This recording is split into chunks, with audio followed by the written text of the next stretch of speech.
Hey guys, this is All Stream That back with another episode of MLB The Show 19 Road to the Show with our starting pitcher, and this is the end of season episode.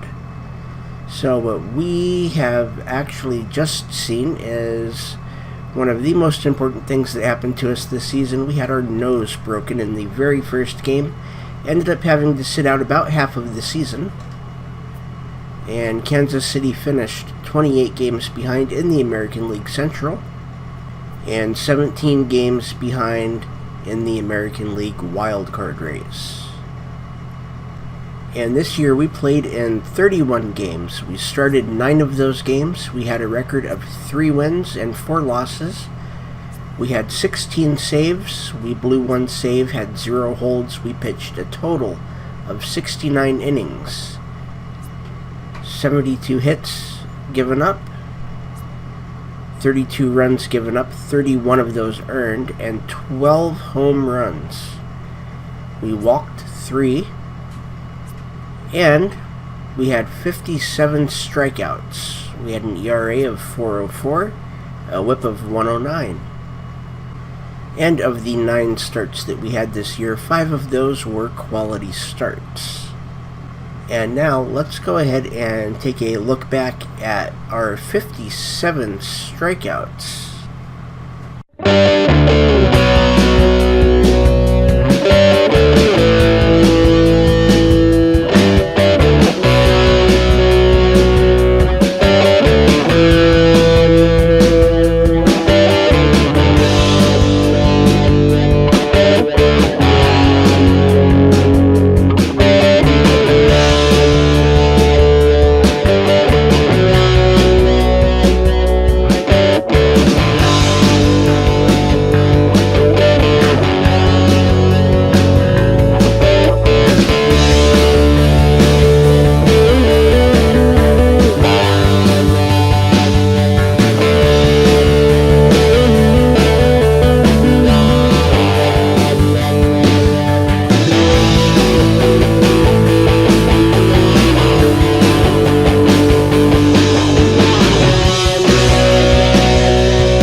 got all 57 of those in there. I may have missed one or two.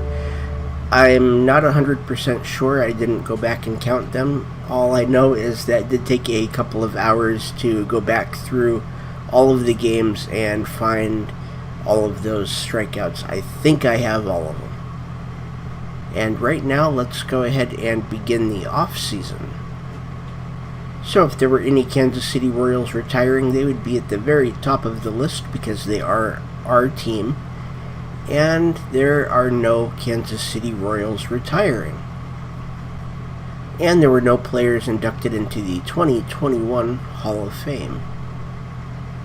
And we are signed through 2022, so we will not have any contract offers. We may, however, get traded.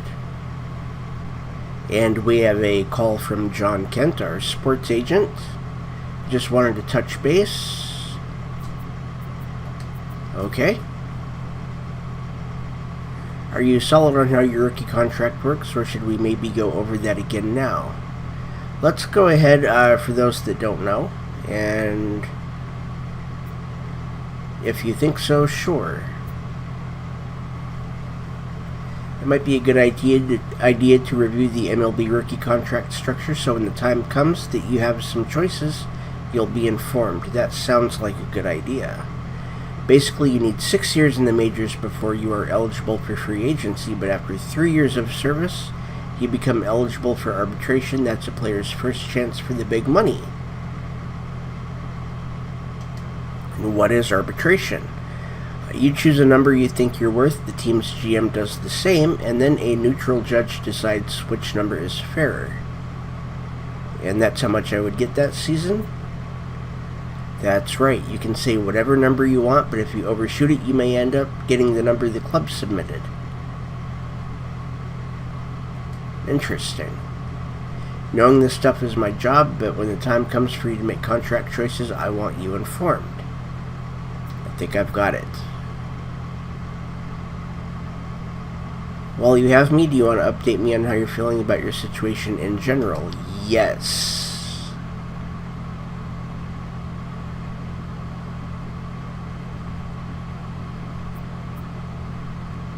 Are you content with your situation in Kansas City? I don't know. I've been wondering if a change might be in order. What kind of change? I'd like to play as a starter. We may need to be patient on that. If the Royals think they're better with you as a late reliever, it's unlikely we'll convince them otherwise, but I'll look into it. And the off-season has come to an end, and spring training is about to begin. And as we can see by the starting rotation and bullpen, we are in the closing pitcher spot. So they are not going to look at us right now as a starter. They like us in the closing spot. And honestly, that's okay. I don't mind closing out games. We actually get through the season quicker that way. But I would like to be a starter because that is what I signed up for. And the bench coach, Stephen Brandon. Let's identify one aspect of your game to particularly hone in on this spring. How about strikeouts per 9? In the strikeouts per 9, Double Boost is active for 6 games. And we are looking at our perks, and I like what I see. One thing that I do notice is it says criteria for boost at the bottom. So what that means is your normal perk, you don't have to have your you don't have to have the base one. The tier 1 does not need to be equipped for tiers, for any of them actually, to work for the normal perk. So what I could do if I really wanted to is I could get rid of one of the tier 3s or the tier 2s and put one of those in, but I'm not going to do that. And we are on the first day of spring training, and we are going to pick that up tomorrow. And that is the end of today's episode. I want to thank everybody for watching. My name is RttS. Hit that like and subscribe button and ring the bell for notifications.